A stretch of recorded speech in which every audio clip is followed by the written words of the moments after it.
Good morning, as folks are joining us for Meeting the Moment. The moment is now the 9:30 call here on Tuesday, November 18th. It's great to see folks. I know Aditi cannot be with us today, but we are so happy that Christy is here. And we'll give a few more minutes, maybe 1 minute for folks to join here. Just a reminder for this week. Let me look before I start talking.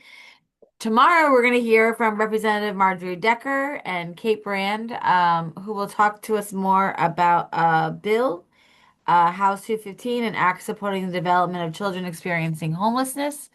And there was a hearing today where many folks are joining to share testimony. And then on Thursday, we'll hear from Commissioner Amy Kershaw from the Department of Early Education and Care. And we will have Excel Linguistics here, live translating from English into Spanish and Portuguese. And tomorrow night at 6:30 p.m. is the 9:30 call in Espanol.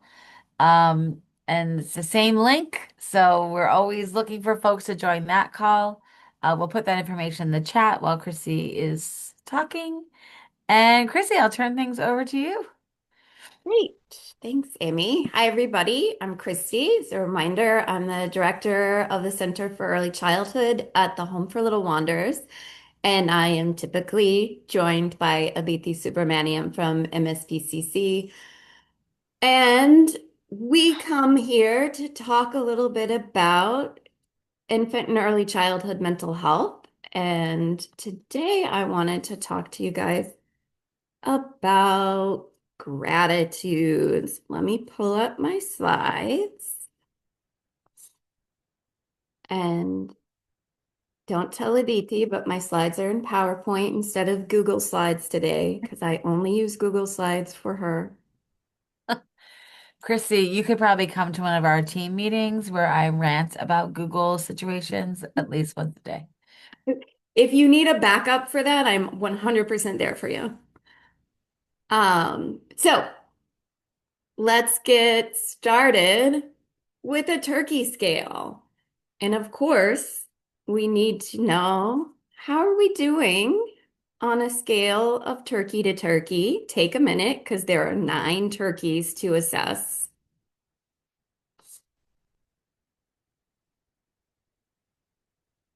Oh, sorry, wrong button.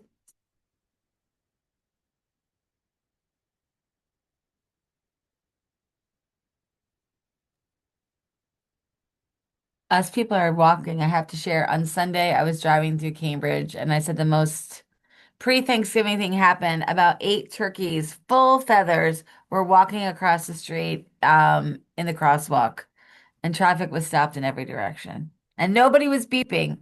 So maybe it was the opposite of the most Massachusetts thing ever. No, we love our turkeys.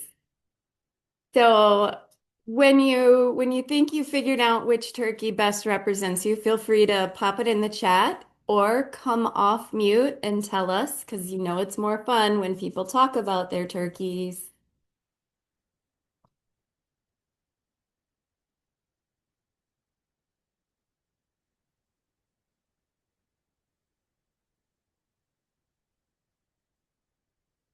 Oh, it's such a mix. I can't even.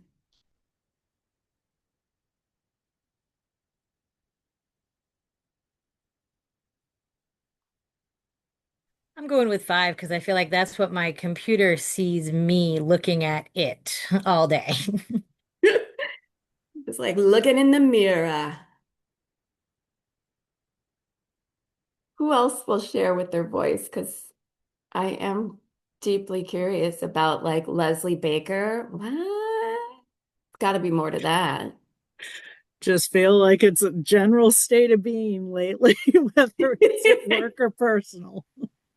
Doesn't actually have to be more, does there? Oh, Cindy. Sure. Hi. I'll put my camera on. I picked 4 because we're a team. We're a team in this work together, early childhood. And I just started attending these meetings and they are I can't believe they existed and I didn't know. I'm the special education director in Chelsea, and they're fabulous. It's beautiful. So thank you. Welcome, Welcome. Cindy. Yeah, so glad to have you and appreciate you bringing in the team spirit to the chat. Let's see. I'm curious if did anyone pick six? Is he a six? I don't see a six. I was curious what if anyone would get six because I just wasn't sure what was happening there. These are definitely my favorite chats. Linda Schumacher said, Eagle is my spirit animal, but I will choose five for the curious look. Yes. Five Yeah, is a it's good interesting one. to see. Sorry, back to me, Christy. No, no, go ahead. It's like who, like, so there's, I picked three, Claire McNally picked three, um, Abram picked three. So it'd be interesting to find your turkey spirit animal people in the crowd. Oh, I think that's a wonderful idea. I wonder if when we look at the chat, maybe we can sort it for people and Right. just remind them of who their turkey soulmates are, if you will. And we have had folks join us. So if you're just joining us, on a scale of turkey, how are you feeling today was Christy's prompt. Oh, And thank you. Aisha came off mute. Aisha, do you want to share? Well, I was wondering if I should even bother. I put one, but I meant seven. Not, you know, uh, it's at attention. I saw that in the comments, and that's really how I feel. But also, there's beauty there, and I feel like I'm really just trying to be mindful and appreciating what's vibrant, beautiful, and meaningful around me more and more. You know. Yes, Aisha, you should absolutely share that. Thank you. And that is a great segue from our turkeys over to our next slide, which is thinking about gratitude, but gratitude in the adult way and gratitude in the kid way. And, when I started thinking about what's the best way to frame this, I started from well, we're all grown-ups, but then I realized we're all grown-ups who spend all day with or thinking about children. And I don't know about you guys for sure, but I know about me for sure. And everything always makes more sense to me when someone presents it in early childhood style. So I did a little bit of looking and really liked this framework, or not framework, it's a meme, right? It's somebody's Instagram post about simple ways to teach children gratitude. But I also really liked this really simple way of saying, how do we explain gratitude to kids, but also to ourselves? And I liked when we notice and when we make note of the people and the things and the places and the experiences that make us feel better, happy, good, loved. And I really thought that was a beautiful and simple explanation and way to think about something that I sometimes feel like gets made into like a much bigger, more complex concept than just for ourselves, not posting it on Instagram, not that you can't, but really just like it's about me taking time and noticing and noting for myself what's making me feel better lately, what's making me feel good, what's making me feel loved. And then there are these examples of ways we can help children and ourselves pick up on gratitude. So things like having a daily gratitude share, having a explicit, let's thank our helpers. I'm just want to encourage people to keep to talk in the chat if they want, but also to come off mute if there's something that's striking you. One on this diagram that really speaks to me that I'm trying to work on really hard in myself is the avoiding complaining. I find myself, especially when I'm like doing team meeting or something, like slipping into mode, and realizing how that like doesn't help my team feel better. It just is me. I need a different place, right? A different place for my rants. Alicia, have you used a gratitude jar with yourself or your kids or your... No, but guess who's going to go buy one today? I hope so, and I hope you share it with all of us. Definitely. I think it's a great idea. And you just said about not complaining. I definitely need this for myself before I teach my children. So, Yeah, absolutely. It's the oxygen mask, right? exactly.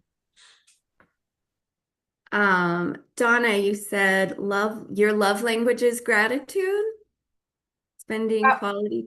I was just thinking as I looked at we're calling it a meme, um, Yeah. how so many of those things fell into the five love languages.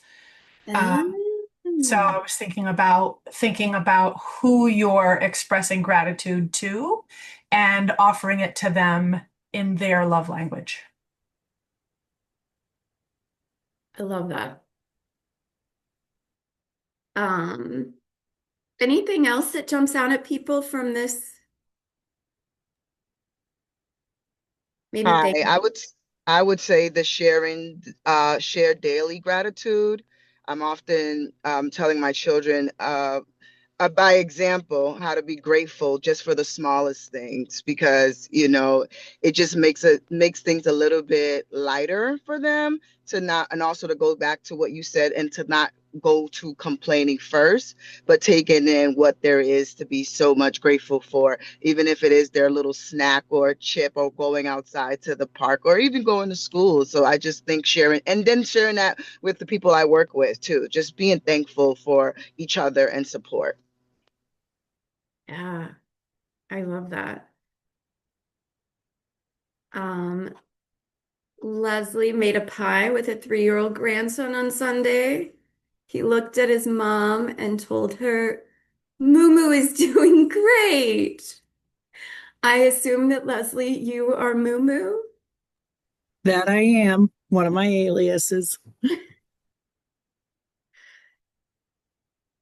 Yeah, things that just fill us up, little moments.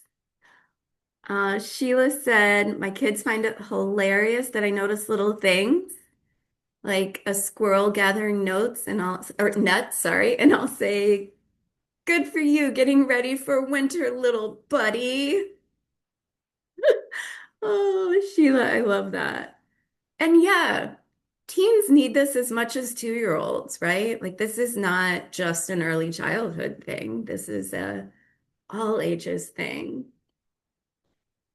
Um, I'm curious if there are other ways that people have found to do like in classroom activities. So I think the gratitude tree, and here are two examples. You can do paper and drawing and words, or you can do gathering nature items and putting together a 3D, what do we call that? Like, why is the word diorama coming to my head? Well, Christy, can I share something that I... Please. Okay, so this year, I started at home. It's somewhat like a gratitude jar, in where I have put in my jar, in a mason jar, everything good that has happened this year. So I simply just write it on a little note, toss it in there, and I have decided that at the end of the year, on New Year's Day, that I will open it and then go back to everything good that happened throughout the year, just to like remember. I love But this is the that. first time I'm doing it, so I'm kind of excited when December 31st comes and I'm actually going back and reading them out loud. I love, love, love that. Gives you something to look forward to, and also that like Yeah, beautiful ongoing process. yeah. Thank you for sharing, Belmar. Any other activities folks do with their classes, with themselves, or that you've seen done? Ways that we can bring gratitude into our classrooms, our relationships with caregivers?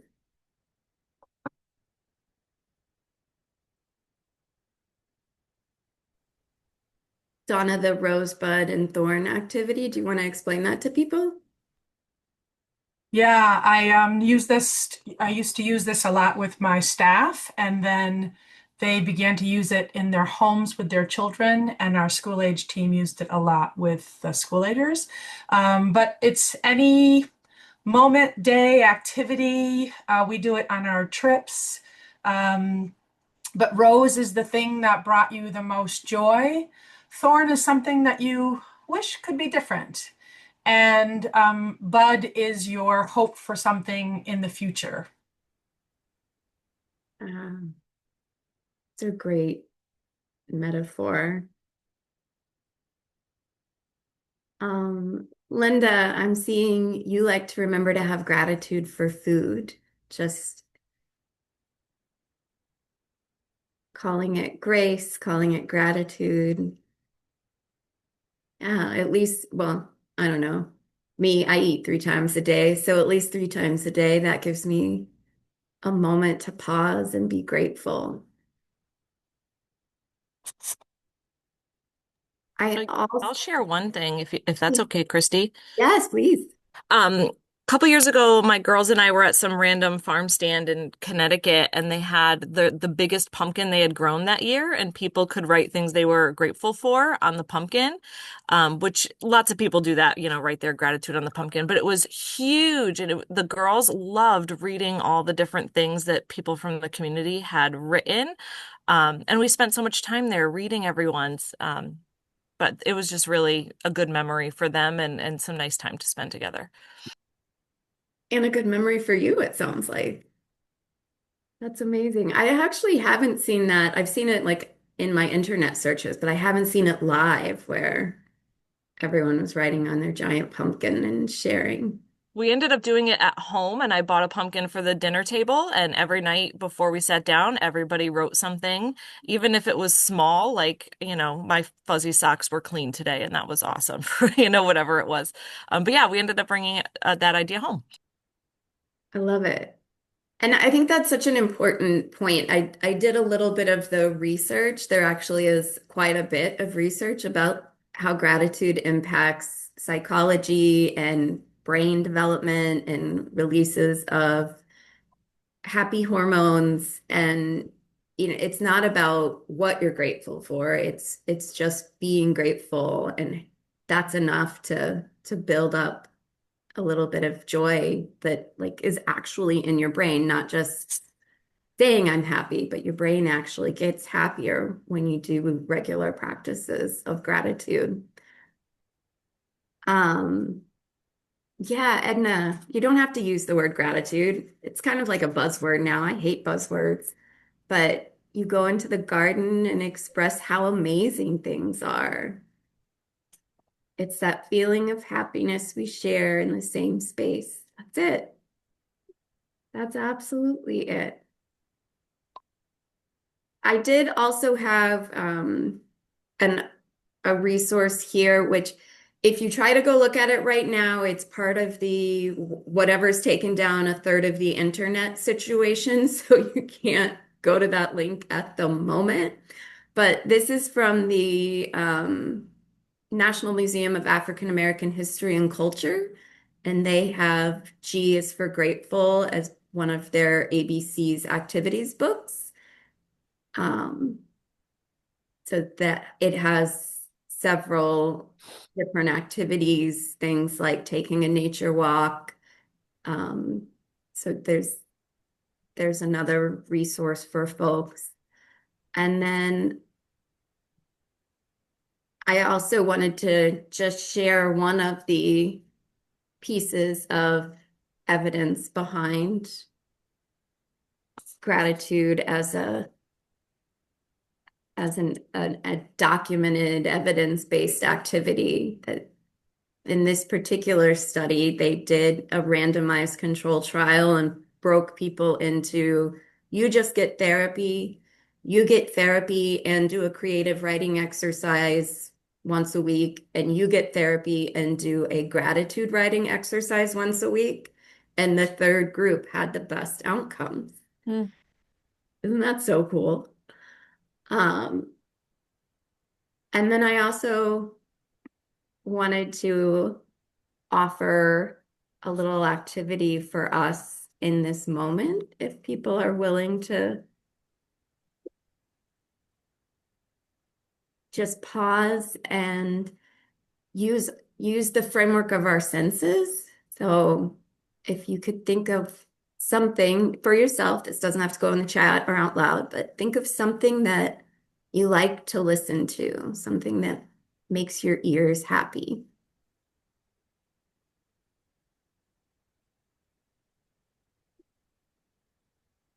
Maybe take a deep breath and then think of something you like to look at, something that makes your eyes happy.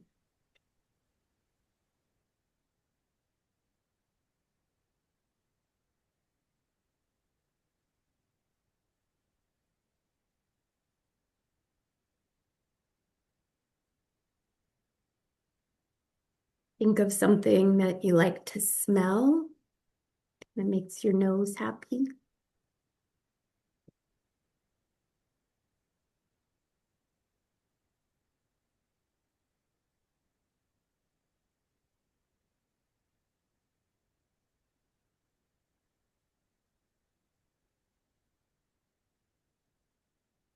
Deep breath. Think of something you like to taste, something that makes your mouth happy.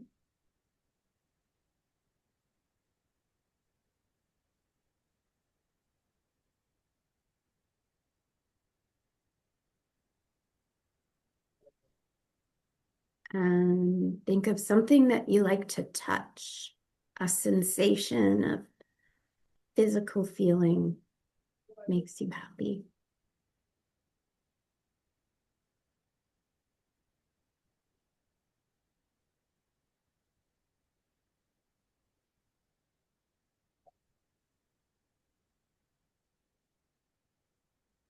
Take a deep breath.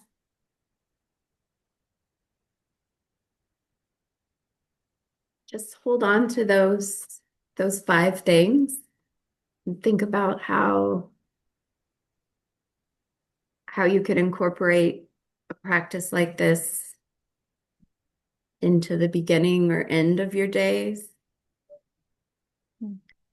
And also how you could incorporate it into a classroom routine.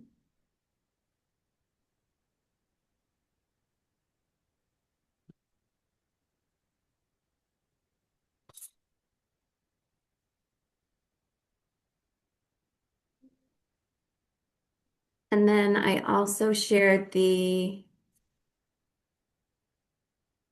gratitude journaling prompts, again, just, kind of 4 random thoughts of things you could journal on a daily basis, on a weekly basis, compliments that I would like to give myself, people I'm grateful for, current challenges, oh, what did I do? And what I am learning from them, and significant assets of my life at present.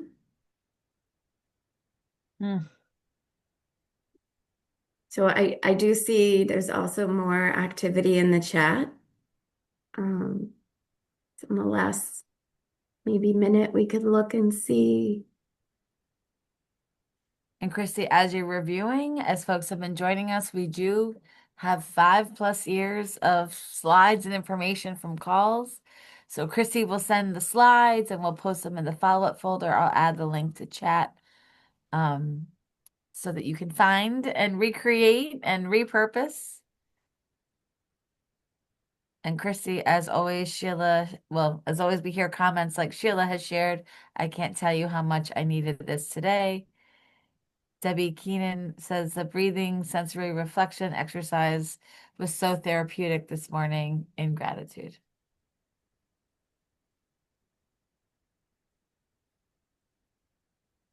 Beautiful.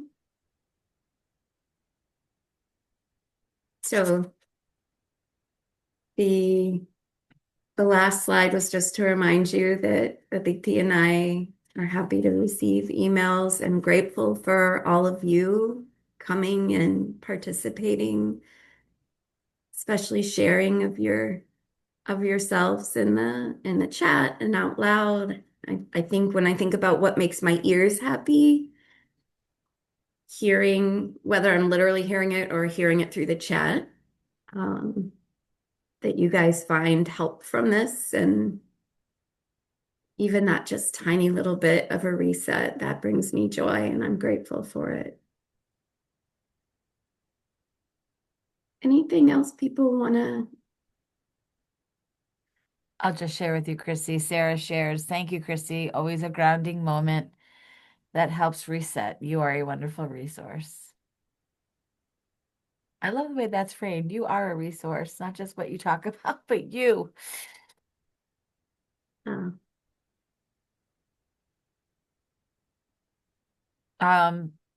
Logistically, Carla asked about the hearing I mentioned, and I did put in the chat. The hearing starts at 1 o'clock. It's the Joint Committee on Children, Families, and Persons with Disabilities. So you can watch it streaming. I know folks are going in person to testify. So that information is in chat. Grateful for people going to do that. Right. Totally another expression of gratitude for people who write the testimony, who show up, who pare it down to 3 minutes. So that's right, Christy. Yeah, absolutely. It's so important and not easy, and not everyone can do it. So people who can, holding out for all of us. Great. Thank you so much for joining us today, Christy. We're so grateful to you and Aditi, coming once a month, thinking of all these different ways that we can be together at 9:30 in the morning on Zoom. So we so appreciate you. And hello, Aditi, if you're watching. And so we will be back tomorrow morning at 9:30 and then Thursday morning with Commissioner Kershaw. So let's follow Christy's lead and take some deep breaths and pick the turkeys. Yes. Find your Thanks, Christy. turkey. Have a great day, everybody. Thank you. Bye-bye.